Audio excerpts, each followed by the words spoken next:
You have all these great ideas swirling around in your head, but the second you go to put it to paper, nothing comes out. You sit there, minutes turn into hours, and before you know it, you've wasted all your time. In this video, I'll teach you everything you need to know about writer's block, why it happens, what to do, and how to stop it. If you're anything like I was when I first started writing, you open a new document and you instantly panic as you stare at a blank screen. You want to start your book, but you don't know how. All you know is that you've been told a million times the first line of the book is the most important.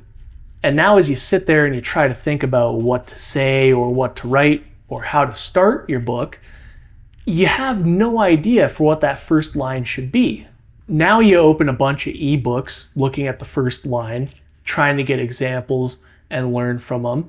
And when that doesn't work, you start watching scenes from shows that are widely considered to be very well written. How do they start the scene? How do they end the scene? Before you know it, you've blown through all of your time that you have to write. And if you're absolutely lucky, you've written 200 words. The first problem people have that causes writer's block is that their expectations are too high. First drafts suck. If you're a best-selling author or if you're a beginner, that's a universal truth. Your first draft is going to suck. You will go through several drafts. You will change almost every sentence in your book, and the odds are you're going to change them more than once. Not every word or every letter or sentence needs to be perfect. And the odds are, even after all those changes you've made, you're going to give your book to an editor, and they're going to come back with literally hundreds of notes on how to change it. Maybe even in a single chapter you'll hit that many notes, but definitely throughout your book, hundreds of notes is what you're going to get from a solid editor. Put in good lines, yes. Do your best, yes. But also move along and keep writing. Momentum's a very important thing. No matter what you do, you're going to find another excuse. You're going to get hung up on something else. How do I start or end a scene becomes, okay, well, then how do I start or end a fight scene? Or how do I start or end a conversation? It's all different stuff, slight variations of something that's similar, but in the same ways, very different and nuanced. And now you're going to hit the question of, how do I describe a character? And then even after you find a way to describe that character, it becomes, great. Now how do I describe this second character? Because this is a completely new instance of it. You can't describe them at the same pace, the same way, in the same order. And it's just endless problems. Even after you describe what a character looks like and what the other character looks like in the scene, now you're sitting there like, how do I describe what they do or what their actions are? It's always some problem. Just get in there and write. Start a scene the way it starts. End a scene the way it ends. Don't put too much pressure on it. Even if you end up with a first draft that sucks, through the process of working on it, you will eventually end up with something very good after X amount of drafts. The first draft of my debut novel was absolutely abysmal, disgusting, and straight up undignified with how terrible it was. After a certain amount of revisions and working on it, getting other people's eyes on it and taking in their notes and giving very heavy consideration to their suggested changes, I'm actually able to come up with a final story, a final product that I'm relatively comfortable with and quite proud of. Now, every artist is their biggest hater and also their biggest fan at the same time. They have a love-hate relationship with everything they do. But after those drafts, I'm happy with it. I'm comfortable with putting it out. I feel like it's a good representation of my work. And the big takeaway is that I wouldn't have had a finished first draft if I let those fears and doubts control me and I sat there staring at an empty screen instead of writing for even longer than I actually did. Eventually, you just have to say, whatever, I don't care, and just actually write. The second problem that a lot of us face is a lack of focus. You're working, you're writing, and then you check your phone. Maybe it was a notification that you got, you had to look at it for whatever reason, or maybe you didn't, you just decided to anyways. Or maybe you had a very good reason to look at your phone. You needed to find out what the word is for when sculptures are carved into a wall, or how to describe a certain type of floor. Maybe you needed a synonym for blade because you've used the word blade too much back to back to back, and now you have to, like, you're desperate for a word that means the same thing but is not that. Next thing you know, 50 minutes are gone. You don't even know how it happened. All you know is that you've only written 2 sentences, and somewhere along the way you ended up on some kind of social media or video site or whatever, and you're running out of writing time. The job didn't get done.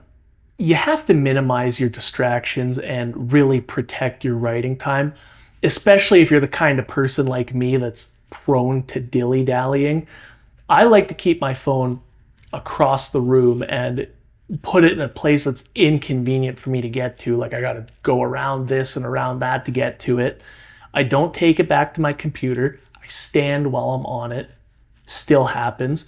But make it as inconvenient as possible and really limit those distractions. Another tip for people who are easily distracted is put on a timer. Like, literally set a timer and start it. And then anytime you stop writing or stop thinking about writing or end up doing something else, pause it and only start that timer again when you're actually writing again. A lot of you, me included, will discover 4 hours have passed, but there's only 25 minutes that have elapsed on the timer. So you didn't work on your story for 4 hours, you worked on your story for 25 actual minutes. That's not writer's block. That's a lack of direction and intentionality.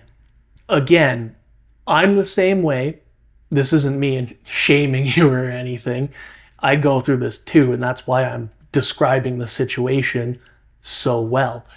A big tip for people like us is you got to put yourself in a dedicated writing spot, and you got to tell yourself it's okay if you're not actively writing, but you aren't allowed to do anything else. You will eventually just sort of end up in a spot where the stuff is just flowing just because you have no other option, right? You can take your breaks, you can stop, you can not write. But if you're going to actively do something, it's writing and writing only. There's no other option. Another tip, if you have bad writer's block, is that even if you're in the scenario where you're sitting still and you're only allowed to write, nothing else, if you're severely writer's blocked, you are allowed to do some world building or some outlining. The caveat to that is that you're only allowed to world build or outline for this specific project, nothing else. And when you do your writing, like your world building or outlining, you're doing it intentionally, only with stuff that facilitates the current project. You're not working on the next one. You're not working on the one after that. You're trying to get your brain in a more creative mindset, and you're trying to get things flowing and whatnot. You're getting yourself thinking about it. That will, as long as you stay focused with and intentional with how you use it, that will lead to more writing and better writing. A third problem that people face is just a straight up lack of experience. They don't know how to describe a certain facial expression or some artisanal staircase, and you don't know how to control the flow of time or the pace of combat, stuff like that. This problem is pretty much all about logistics, and it ties into our first problem. How do you start and end a scene or a novel? When do you describe a room? How long should something be, word count wise? How big should a room or a corridor or a building be? If your problems and questions are straight up logistics related, as in specifically about numbers or the process or the craft itself, I do have a video about everything you need to know before writing a novel. That will go into all the numbers and the craft and the process. If your problem is with the actual how, then I will answer that here. When it comes to the timing on how and when you describe stuff, a good answer for that is you describe it when you would notice it, or your character would notice it. When you or your character walk into a room, what do they notice right away? Do they notice everything? Maybe. And that could be a good insight as to who your character is. But maybe they don't, right? Maybe they only notice some more of the broad strokes type of stuff, and then over time they notice more. The answer is the same with how and when you describe people, right? And with how in depth you want to make that, if it feels like your character is staring at somebody and peering into their soul, you've probably gone a little bit too in depth with your description. Maybe bring it back a tiny bit and reassess. Don't do that. But in general, what I like to do is sort of treat it like it's a bit more of a casual thing, at least with my first draft. And I sort of treat it like I'm playing D&D, which is Dungeons and Dragons, with some friends, and I'm sort of the DM. And I'm just kind of telling them everything and giving them a bit of an idea on it. I don't put too much pressure on that first draft like we've talked about, because with your first draft, your biggest thing is momentum and actually getting it done in the first place. Just don't describe your places like you brought a tape measure to everything, and don't do your people descriptions like you're some kind of looks maxing channel that talks about facial thirds and hunter almond eyes. Your prose can also be very bare bones and natural, and it could also be very flowery and elegant. It doesn't have to start out that way, though. You can start out basic and work your way up to the more high art type of stuff. Just don't put too much pressure on yourself immediately. As you gain more experience, you'll start to get a feel for it, and everything will begin to flow more freely. Writer's block is sort of a manifestation of you not really knowing what you're doing.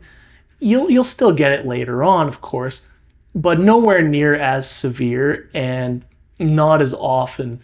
And you'll also go through much larger stretches of productive writing before it hits you. It's basically like when you first start a new job and everything feels overwhelming, feels like it's going too fast and you're too slow, and you're just not able to keep up. But then, you're on the job for a little bit, you get some experience, you really start to understand it, and now you're doing all that stuff that seemed so fast and impossible just a little while ago. It's pretty much like that by my estimation, right? Let yourself be a beginner, let yourself not know what you're doing. Don't put too much pressure on yourself, but try your hardest, give it a real earnest go, and let yourself learn and become that person that is actually able to write with a certain level of consistency and reliability. The main thing is to get out there and write. discover your process and who you are as a writer. That's half the battle. And after you do that, everything's going to flow and everything's going to just be so much easier in the end. And that's pretty much all you need to know when it comes to writer's block and how to deal with it. So as always, make sure to like and subscribe. And if you have any questions still, get down in the comment section below. Let me know. I'm very happy to answer them.